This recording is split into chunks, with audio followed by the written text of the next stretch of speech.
बिस्मिल्लाहिर्रहमानिर्रहीम। अस्सलाम वालेकुम नाज़रीन, आप यूट्यूब चैनल देख रहे हैं। मैं इमरान खान हूँ। सबसे पहले तो आपको ये बता दूँ कि एक तो माज़रत चाहता हूँ, वीडियो शायद आपको थोड़ी लेट मिलेगी। उसकी वजह ये है कि जहाँ मैं मौजूद हूँ यहाँ भी इंटरनेट का मसला है और पाकिस्तान में इंटरनेट का तो लगातार मसला है ही। ये पता नहीं कब रिज़ॉल्व होगा।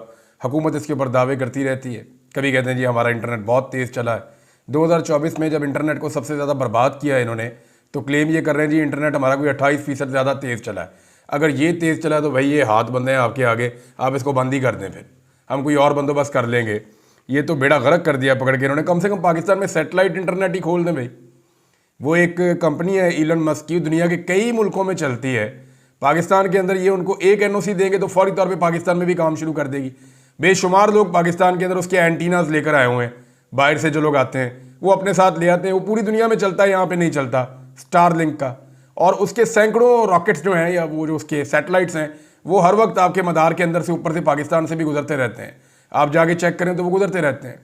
जब ऑलरेडी इंटरनेट की एक फैसिलिटी मौजूद है तो जो लोग अफोर्ड कर सकते हैं या जिनकी बहुत अशद ज़रूरत है उनको दी जाए। अब हम पता नहीं कौन सी सदी में अभी तक जी रहे हैं, पत्थर के ज़माने में हम रहते हैं।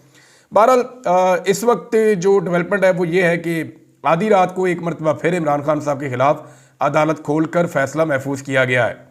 इमरान खान साहब को ये इम्तियाज़ हासिल है कि पाकिस्तान के अंदर ये वो वाहिद सियासी शख्सियत बन गए हैं जिन्हें आधी रातों तक केस चलाकर सज़ाएं दी गई हैं और ये रिकॉर्ड अभी तक ख़त्म नहीं हुआ।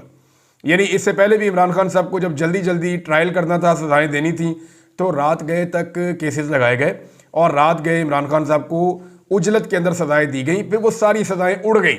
जब मामला हाई कोर्ट्स के अंदर गए तो वो टिक ही नहीं पाए और वहाँ पे वो खड़े नहीं हो पाए, फारग हो गए। अब एक खेल खेला जा रहा है ताकि इमरान खान साहब को लंबे अरसे तक जेल में रखने की कोशिश की जा सके, जो कोशिश नाकाम हो जाएगी। मैं आपको बताता हूँ कि हो क्या रहा है। आधी रात को जनाब ये अलकादर वाला केस चलाकर इसका फैसला महफूज किया गया है, लेकिन इसके कुछ हकायक हैं जो मैं आपके साथ शेयर कर दूँ। ये इमरान खान साहब के लॉयर हैं, उन्होंने कहा, और सलमान सफदर साहब ने ये भी केस बहुत ज़बरदस्त तरीके से लड़ा है। बड़े प्रोफेशनल वकील के तौर पे वो सामने आए। उन्होंने बताया कि 171 मिलियन पाउंड की अमाउंट थी, ये 190 मिलियन पाउंड की अमाउंट नहीं थी। एक तो फिगर ही गलत बताते हैं, ये 19 मिलियन पाउंड इसमें ज़्यादा बताते हैं। तो 171 मिलियन पाउंड की ये अमाउंट थी और मलिक रियाज की फैमिली ने सुप्रीम कोर्ट के अकाउंट में ये पैसा जमा करवाया था बरतानिया से। जब ये पैसा आया था, सुप्रीम कोर्ट ने इस पैसे को इन्वेस्ट भी किया था। इसी पैसे से सुप्रीम कोर्ट ने सरमायाकारी भी की थी और मुनाफा भी कमाया था। तो जितना पैसा ये आया था 171 मिलियन पाउंड, आज ये उससे ज़्यादा है, क्योंकि सुप्रीम कोर्ट ऑफ पाकिस्तान ने गुज़िश्ता 4 साल में इसको इन्वेस्ट किया हुआ है। इसमें कमी नहीं हुई बल्कि इजाफा हुआ है। आज भी वो तमाम पैसा हुकूमत पाकिस्तान के पास है।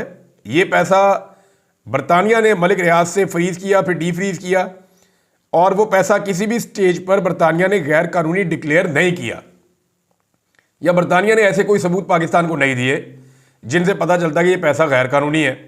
अब मलिक रियाज ने अपनी एडजस्टमेंट में वो पैसा जमा करवा दिया और सुप्रीम कोर्ट के अकाउंट में वो चला गया पैसा। अब अगर इसमें करप्शन है तो भाई सुप्रीम कोर्ट ऑफ पाकिस्तान ने इस पैसे को इन्वेस्ट किया है।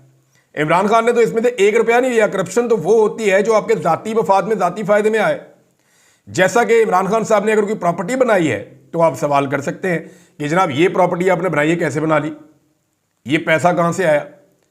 अब अलकादर यूनिवर्सिटी के अंदर भी ये पैसा इस्तेमाल नहीं हुआ। अलकादर यूनिवर्सिटी का मामला इससे बिल्कुल हटके है और वो एक अलग चीज़ है। वो एक यूनिवर्सिटी है जिसकी ज़मीन डोनेशंस के ज़रिए ली गई थी और लोगों से फंडिंग ले लेकर इमरान खान साहब ने वो यूनिवर्सिटी बनाई थी।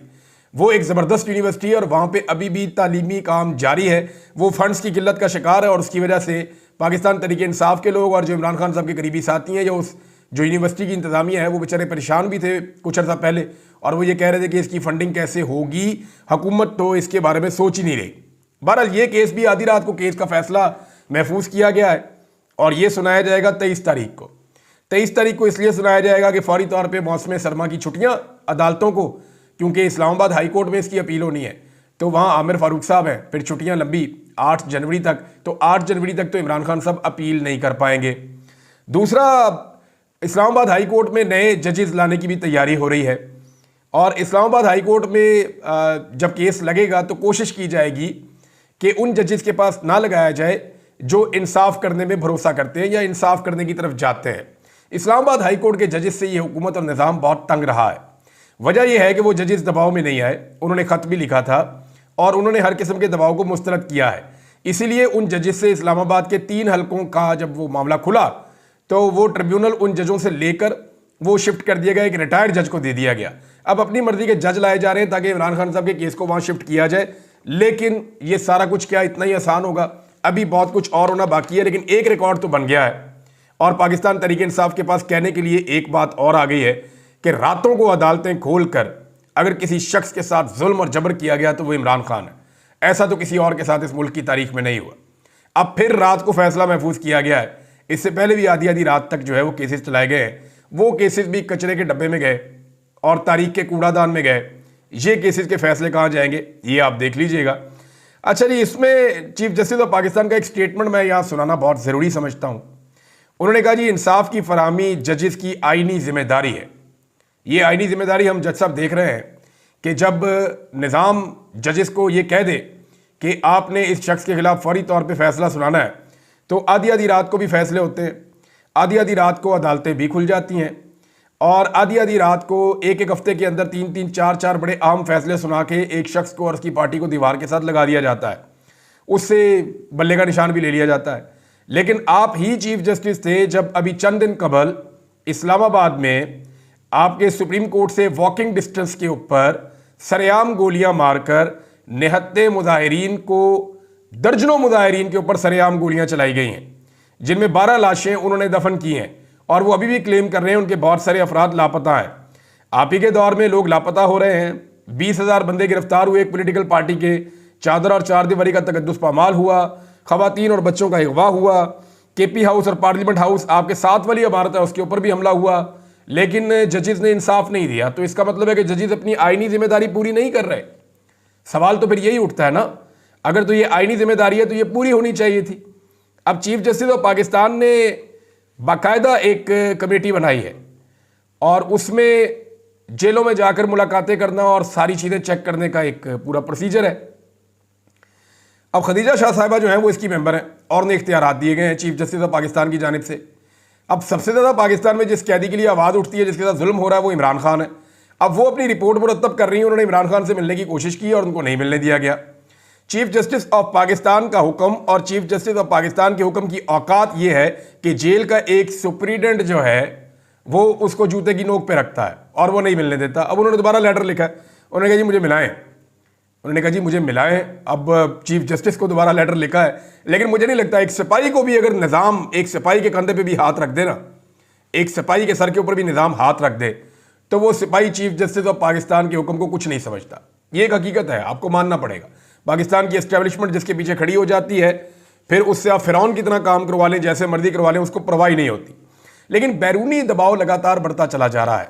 अभी जो एक स्टेटमेंट है, जो इंपॉर्टेंट स्टेटमेंट है, वो मैं आपको स्टेटमेंट बताता हूँ। ये अमेरिकी सफ़ीर का स्टेटमेंट है और याद रखिएगा कि अमेरिकी सफ़ीर पाकिस्तान में जब भी कभी बात करते थे तो वो डोनाल्ड ब्लूम इनका नाम है।